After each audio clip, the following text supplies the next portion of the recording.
에서 자손 중 족장은 이러하니라. 에서의 장자 엘리바스의 자손으로는 대만 족장, 오말 족장, 스보 족장, 그나스 족장과 고라 족장, 가담 족장, 아말렉 족장이니 이들은 에돔 땅에 있는 엘리바스의 족장들이요 이들은 아다의 자손이며 에서의 아들 르우엘의 자손으로는 나핫 족장, 세라 족장, 삼마 족장, 미사 족장이니 이들은 에돔 땅에 있는 르우엘의 조상들이요 이들은 에서의 아내 바스맛의 자손이며 에서의 아내인 오홀리바마의 아들들은 여우수 족장, 얄람 족장, 고라 족장이니 이들은 아나의 딸이요 에서의 아내인 오홀리바마로 말미암아 나온 족장들이라. 아멘. 샬롬. 오늘도 하나님의 말씀으로 하루 시작하신 여러분들에게 하나님의 은혜와 평강이 충만하게 넘치시기를 간절히 축복합니다. 오늘은 이제 계속해서 또 에서에 관한 그 후손들에 관한 것들이 계속해서 등장합니다. 에서의 족보에서 가장 우리가 중점적으로 봐야 될 것은 에서는 그 순수성을 잃은 민족이 돼버렸죠. 그래서 원주민들의 족보와 에서의 족보가 이 세일 땅의 원주민들 합쳐져 버렸습니다. 에서의 조부인 아브라함도 아버지인 이삭도 데라 자손의 혈통 안에서 결혼을 고수했어요.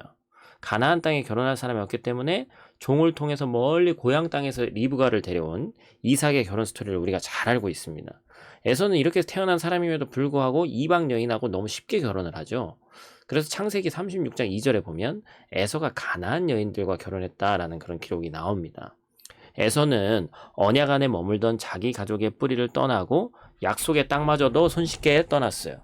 세일 땅에 가서도 그들과 아무런 구별됨이 없이 그들과 똑같이 뒤섞이게 되었다는 것이죠. 그래서 에서는 하나님의 언약의 자손이라는 정체성을 상실해버린 사람의 대표적 명사가 되어버렸습니다. 우리가 오늘을 살면서 어떤 정체성을 가지고 살아가는지 참 중요합니다. 하나님의 자손의 가장 우선적인 속성은 거룩이죠. 거룩은 구별되었다는 겁니다. 하나님의 백성 또한 이 세상과 구별되는 거예요. 이 말은 세상의 조직에서 어울리지 않고 회피하면서 우리끼리 살아야 된다는 얘기를 하는 게 아닙니다. 세상에 살지만 중요한 가치와 생각에 있어서는 결정적으로 다르다라는 걸 얘기하는 거예요. 그래서 우리가 어디에 속해 있는 사람인지 그것을 항상 마음속에 기억해야 되는 것이죠. 이것이 바로 하나님 백성의 정체성이다라는 것입니다. 본문은 에서의 자손 중에 특별히 이 족장들을 소개합니다. 족장이라고 번역된 이 단어는 1000명 이상의 우두머리로 당시 사회에서 큰 영향력을 미쳤던 사람들을 얘기합니다. 에서의 족보에서 족장들이 계속해서 언급되는 이유는 뭐예요? 그들이 세상에서 출중했고 이름을 낸 사람이었다는 거예요.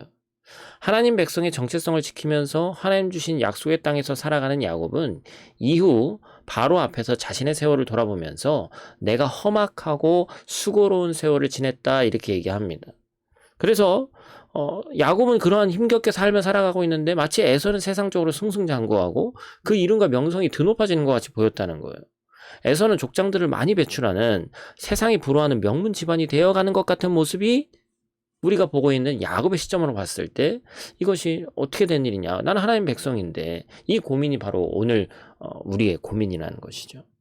나는 하나님 백성의 정체성을 잘 지키면서 사는 것 같은데 나는 주일 성수하고 주일날 가게 문도 열지 않고 물질과 시간을 하나님 앞에 드리고 헌신하면서 사는데 내 삶은 점점 형편없어지는 겁니다. 나는 간신히 입에 풀칠하고 사는데 하나님의 하자도 모르는 옆 가게 사람은 했다 하면 대박이 나고 2호점 3호점 낸다고 하는 거예요. 이게 바로 믿음의 길을 걸어가면서 우리가 갈등하는 이유 아닙니까?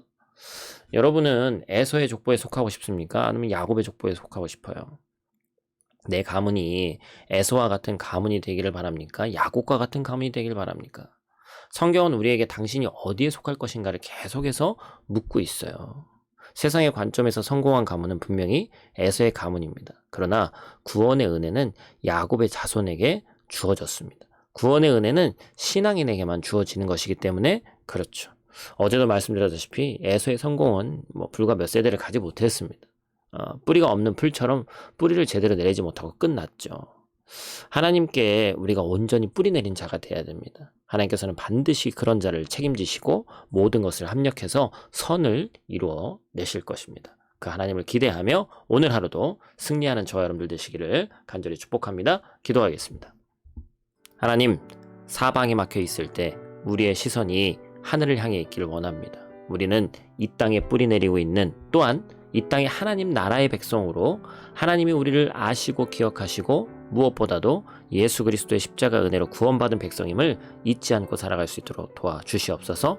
땅을 밟고 서 있지만 우리의 소망은 하나님 나라에 있다는 사실을 잊지 않고 살아가는, 소망을 잊지 않고 살아가는 거룩한 주의 백성들 될 수 있도록 하나님 도와주시옵소서.